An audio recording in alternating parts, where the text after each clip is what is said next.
ಪ್ರಿಯ ವೀಕ್ಷಕರೇ, ಇವತ್ತು ನಾವು ದಾವಣಗೆರೆ ಜಿಲ್ಲೆಯ ಚನ್ನಗಿರಿ ತಾಲೂಕಿನ ಕೊಂಡದಳ್ಳಿ ಗ್ರಾಮದಲ್ಲಿದ್ದೇವೆ. ಅಡಿಕೆ ನಾಡೆ ಎಂದು ಪ್ರಸಿದ್ಧವಾಗಿರುವ ಚನ್ನಗಿರಿ ತಾಲೂಕಾಗಿರೋದ್ರಿಂದ ನೀವು ಎಲ್ಲೇ ಕಣ್ಣ ಎಸೆದರೂ ಅಡಿಕೆ ಮರಗಳೇ ಕಾಣ್ತವೆ. ಇಲ್ಲಿ ನೀರಾವರಿ ಸೌಕರ್ಯ ಕೂಡ ಚೆನ್ನಾಗಿರೋದ್ರಿಂದ ಅಡಿಕೆ ಮರಗಳು ಸೊಂಪಾಗಿ ಬೆಳೆದಿದೆ. ಚನ್ನಗಿರಿಯಿಂದ ಸುಮಾರು ಒಂದು 15 ಕಿಲೋಮೀಟ್ರ್ ಬಂದರೆ ನಿಮಗೆ ಕೊಂಡದಳ್ಳಿ ಗ್ರಾಮ ಸಿಗ್ತದೆ. ನೀವು ಗೂಗಲ್ ಮ್ಯಾಪ್ ಆದರೂ ಫಾಲೋ ಮಾಡ್ಕೊಂಬರ್ಬೋದು. ಈಸಿಯಾಗಿ ಲೊಕೇಶನ್ ಸಿಗುತ್ತೆ. ಮತ್ತು ನೀವು ಯಾರನ್ನಾದರೂ ಕೇಳ್ಕೊಂಡು ಕೂಡ ಬರ್ಬೋದು, ಏನು ತೊಂದರೆ ಇಲ್ಲ. ಇನ್ನೇನು ನಾವು ಕೊಂಡದಳ್ಳಿ ಗ್ರಾಮ ಮುಟ್ಟುತ್ತಾ ಇದ್ದೀವಿ. ಇಲ್ಲಿ ದೇವಸ್ಥಾನದ ಬಗ್ಗೆ ಕೇಳಿದ್ವಿ, ಅವ್ರ ದಾರಿ ತೋರಿಸಿದ್ರು, ಹೋಗ್ತಾ ಇದ್ದೀವಿ.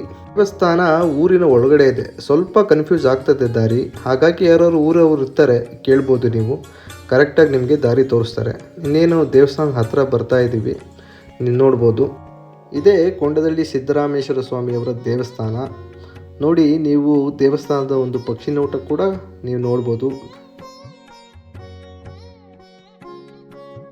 ಇಲ್ಲಿಯೂ ಕೂಡ ದೇವಸ್ಥಾನದ ಶಿಖರದಲ್ಲಿ ನೀವು ಎಲ್ಲ ಶರಣರ ಚಿತ್ರಗಳನ್ನು ಕೂಡ ಗಮನಿಸ್ಬೋದು. ನಂದಿ, ಸಿದ್ದರಾಮೇಶ್ವರ ಚಿತ್ರ, ಹಾಗೆ ಕಲ್ಯಾಣದ ಶರಣರ ಚಿತ್ರಗಳನ್ನು ಕೂಡ ನೀವು ಗಮನಿಸ್ಬೋದು. ಮತ್ತು ಇಲ್ಲಿನ ಶಿಖರ ಕೂಡ ತುಂಬ ಒಂದು ವಿಭಿನ್ನವಾಗಿ ತುಂಬ ಎತ್ತರವಾಗಿದೆ. ಸಿದ್ದರಾಮೇಶ್ವರರು ಲೋಕ ಸಂಚಾರ ಮಾಡುವಾಗ ಕೊಂಡದಳ್ಳಿ ಗ್ರಾಮಕ್ಕೆ ಬಂದು ಪೂಜಾ ಮಾಡಿರುವ ಪುಣ್ಯಕ್ಷೇತ್ರವಿದು. ಕಾಯ ಕೈಲಾಸ ಅಂತ ಸಿದ್ದರಾಮೇಶ್ವರರು 100 ಕೆರೆಕಟ್ಟೆಗಳನ್ನು ಕಟ್ಟಿದ ಮಹಾನ್ ಚೇತನರು. ಸುಮಾರು 68,000 ವಚನಗಳನ್ನು ಬರೆದಿದ್ದಾರೆ. ಆದರೆ ಸದ್ಯಕ್ಕೆ ಲಭ್ಯವಿರುವುದು 1380 ವಚನಗಳು. ಮಹಾನ್ ಪವಾಡ ಪುರುಷರಾದ ಸಿದ್ದರಾಮರ ವಚನಗಳನ್ನು ಕೂಡ ನಾವು ಮುನ್ನೆಲೆಗೆ ತರಬೇಕು. ನಾವೀಗ ದೇವಸ್ಥಾನದ ಮುಂಭಾಗದಲ್ಲಿದ್ದೇವೆ. ಬನ್ನಿ ದೇವಸ್ಥಾನದ ಒಳಗೆ ಹೋಗಿ ಸಿದ್ದರಾಮರ ದರ್ಶನ ಪಡೆಯೋಣ.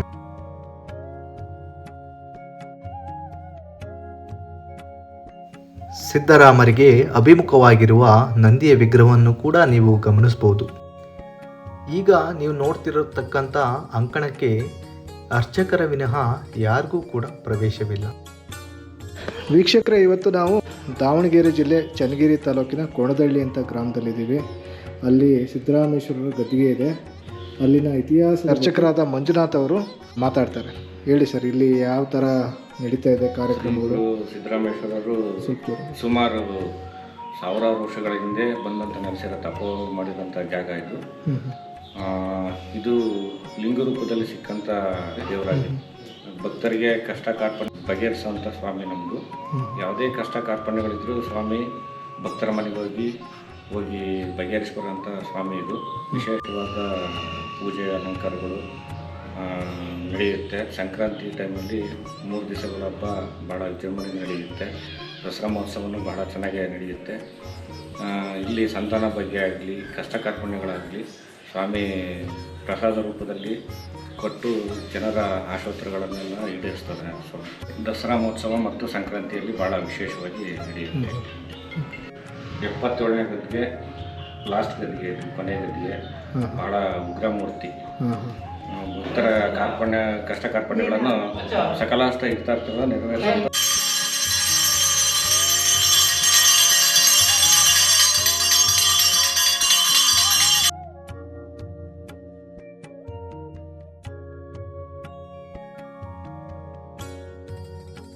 ಇಲ್ಲಿಯ ಗದ್ದುಗೆಯಲ್ಲೂ ಕೂಡ 3 ಲಿಂಗಗಳನ್ನು ನೀವು ಕಾಣಬಹುದು.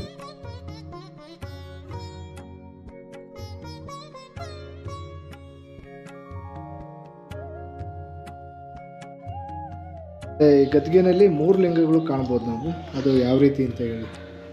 ಮಧ್ಯದಲ್ಲಿರೋರು ಸಿದ್ದರಾಮೇಶ್ವರರು, ಮತ್ತೆ ಎಡಭಾಗದಲ್ಲಿರೋರು ಚನ್ನಬಸವಣ್ಣರು, ಮತ್ತೆ ಬಲಭಾಗದಲ್ಲಿರೋ ಅಲ್ಲಮ್ಮ ಪ್ರಭುಗಳು. ಅವರನ್ನ 3 ಒಳಗೊಂಡಂತ ಸ್ವಾಮಿ ನಮ್ಮ ವಿಶೇಷ ಗದ್ದಿಗೆ. ವಿಶೇಷ ದೇವರು ಚರದಲ್ಲಿ ಕೂಡ ಹೊರಡುತ್ತೆ. ಹೊರಡುತ್ತೆ, ಯಾವ್ದು ಬೇಕಾದ್ರೂ ಹೊರಡುತ್ತೆ. ಸೋಮವಾರ ಹೊರತುಪಡಿಸಿ ಇನ್ನ ಬಾಕಿ ದಿನಗಳಲ್ಲಿ ಹೊರಡುತ್ತೆ. ಭಕ್ತರ ಕಷ್ಟಗಳನ್ನ ಪರಿಹರಿಸ್ತಾನೆ. ಇಲ್ಲಿ ಗದ್ದಿಗೆ ಅಪ್ಪಣೆಯನ್ನು ಕೇಳ್ತೀವಿ. ತುಂಬೆ ಪುಷ್ಪದಲ್ಲಿ ಸ್ವಾಮಿ ಹೊರಡ ಇದ್ದಾಗ ಗದ್ದಿಗೆಯಲ್ಲಿ ನಾವು ತುಂಬೆ ಪುಷ್ಪದಲ್ಲಿ ಅಪ್ಪಣೆ. ಇಲ್ಲಿನ ಜಾತ್ರಾ ಮಹೋತ್ಸವದ ವಿಡಿಯೋ ಕೂಡ ನೀವು ನೋಡಬಹುದು.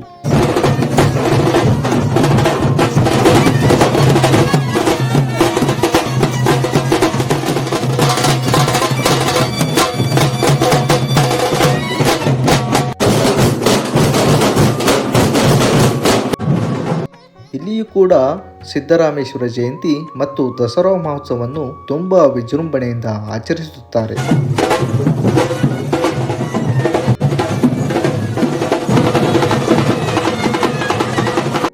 ಇದು ಕೂಡ ಸಿದ್ದರಾಮೇಶ್ವರ ಸ್ವಾಮಿಯವರ ಜಾತ್ರಾ ಮಹೋತ್ಸವದ ಒಂದು ವಿಡಿಯೋ ತುಣುಕು.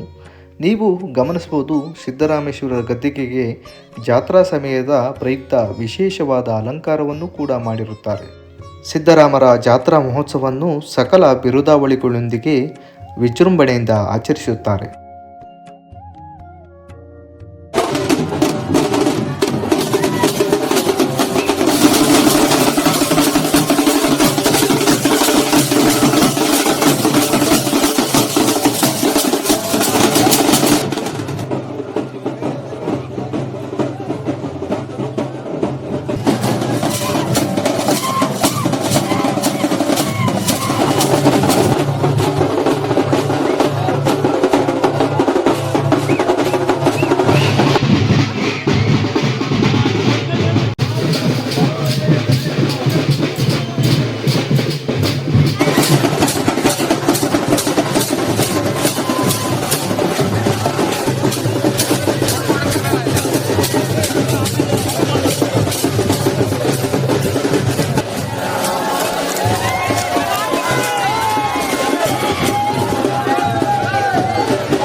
ಪ್ರಿಯ ವೀಕ್ಷಕರೇ, ಯಾರೆಲ್ಲ ನನ್ನ ಚಾನಲ್ನ ಇನ್ನೂ ಸಬ್ಸ್ಕ್ರೈಬ್ ಮಾಡಿಲ್ಲ ದಯಮಾಡಿ ಸಬ್ಸ್ಕ್ರೈಬ್ ಮಾಡಿ ಅಂತ ಹೇಳ್ತಾ, ನನ್ನ ವಿಡಿಯೋಗೆ ಲೈಕ್, ಶೇರ್ ಮತ್ತು ಕಾಮೆಂಟ್ನ ಮುಖಾಂತರ ತಮ್ಮ ಅಭಿಪ್ರಾಯ ಅನಿಸಿಕೆಗಳನ್ನು ತಿಳಿಸಬೇಕು ಅಂತ ಹೇಳ್ತಾ ನನ್ನ ವಿಡಿಯೋನ ಮುಗಿಸ್ತಾ ಇದ್ದೇನೆ.